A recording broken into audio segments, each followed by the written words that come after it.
Throughout Israel's devastating war on Gaza, Palestinian journalists have played a vital role, bearing witness to the genocide. On the front lines while documenting atrocities, they have paid a high price to ensure the truth endures. The UN says the Israeli military has killed at least 248 media workers in Gaza since October the 7th, 2023.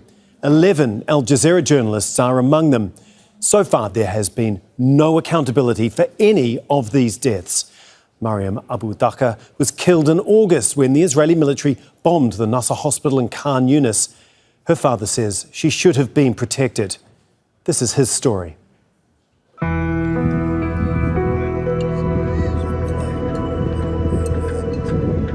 حبت الصحافة وبدأت الصحافة من البداية وما شاء الله عليها نشيطة وكانت قوية وحية. كانت لا تنام ولا ليل ولا نهار وهي تتابع الأوضاع.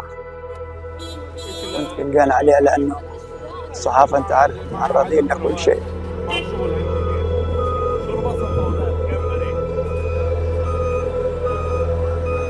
فأنا ما ارتحتش، اتصلت فيها ما رضتش ترد علي. قلت يا ساتر، إلا غير أخوها بتصل فيها بعد ربع ساعة بيقول لي مريم يابا استشهد. فأخذت حالي زي المسؤول ورحت أجري على ناصر. فلما شفت مش يعني انهيار. الأمانة إنه ما هو بالسهل، صعب حتى كمان مش كل وقت برضاش أمر من هناك. لما أشوف الحدث هذا بتألم، لما أشوف المطرح ضربت. هي كانت تحب الريحان والورد، باخذ معايا ورد وبزرع هناك فالقبر وبسقي لها اياه القبر بالمي وبقرا عليها ايات وبقعد لي شويه وبعدين برجع ثاني.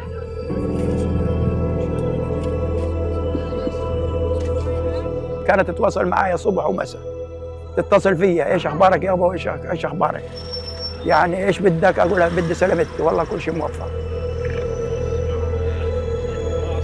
الكلية أنا زي ما تقولي كان عندي فشل كلوي، فقعدت بيجي سنة وراح. هي راحت كمان وأنا معيش خبر، إلا هي بتقول لي أنا عملت فحص والفحص طلع الحمد لله كويس، فأنا لازم أعطيك. قلت لها يابا اسمعي، أنت جاهلة ووراك مستقبل، أنا خير وختمة خير، ماني راضي. لكن في الآخر قالت لي أنا صريت ولازم أعطيك.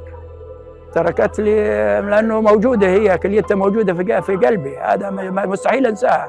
هي في نظري دائما موجودة.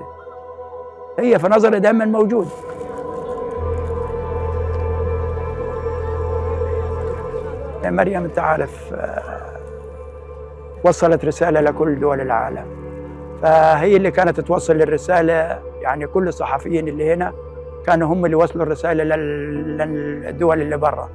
فلو لوم الصحفية هذول لوم الصحافة هنا كان ما واحد سمعنا ولا واحد جاب سيرتنا. ومنشان هيك لازم تكون محمية، فما بوفروا حد وخاصة الصحفيين.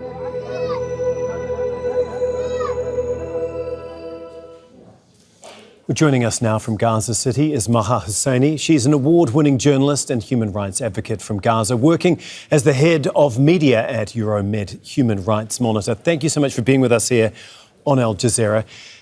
As you know, there are so many stories like Mariam's, and I know you worked with many journalists who have been killed while simply trying to do their job in Gaza. So can you just give us an idea how important it is to remember the stories that they were telling about the genocide there? Good morning, Tom. We're around 1 month now into the ceasefire, and the answer is it's always important. And it is now more important than ever as Israel continues not just to target journalists even during the ceasefire, but also as it continues to block even international and independent journalists and also investigators from entering Gaza. The intention is clear. The control of narrative, the control of flow of information from Gaza, and thus limiting the global awareness and the extent of crimes in Gaza. So we still feel this immense responsibility to keep documenting the truth on the ground, to keep documenting the violations still ongoing and still persistent, because if we do not do it, no one else would. because Israel, as I said, is still blocking any other party other than Palestinian journalists also that are being targeted from documenting the events on the ground. On the ground for Palestinian journalists, it still feels very dangerous. We still feel threatened all the time. We still, for example, feel the inability to document several incidents on the ground, for example, documenting or recording Israeli quadcopters and drones still hovering and still also playing, by the way, disturbing recordings on the ground. This feeling is not just merely because of the trauma or the psychological impact of the long feeling or long-term feeling, 2-year also a feeling of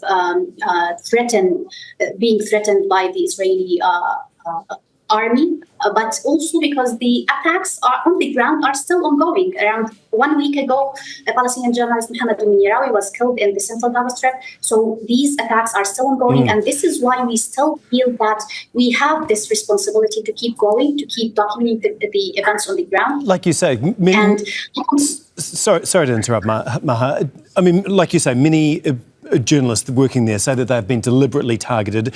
Can you just give us some examples of that, and from what you've witnessed and people that you've spoken to? I mean, what evidence is there to support those, damning claims? Sorry, I didn't hear the question. A lot of journalists say that they feel like they're being deliberately targeted, even now, since the ceasefire has come in place. What evidence is there to support that?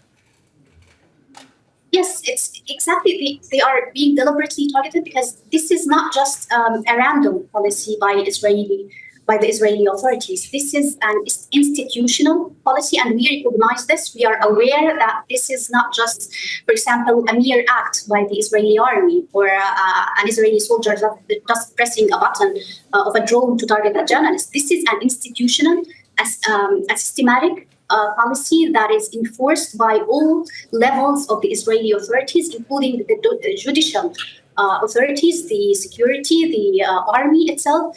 So this is just a deliberate policy, and we've seen throughout the genocide it is deliberate because there is also a policy of dehumanizing journalists in Gaza before targeting them. Israel is systematically labeling Palestinian reporters as terrorists, as you can see. And as we witnessed throughout the genocide, the 2 years of the genocide, every time a Palestinian journalist is killed, he is or she is labeled as a Hamas operative, for example, a fighter, or and despite all of that, Maha, sorry to interrupt again, despite all of that, I mean, the journalists bravely continue to work on. What is driving that? What is driving that bravery and that courage to continue telling stories in Gaza?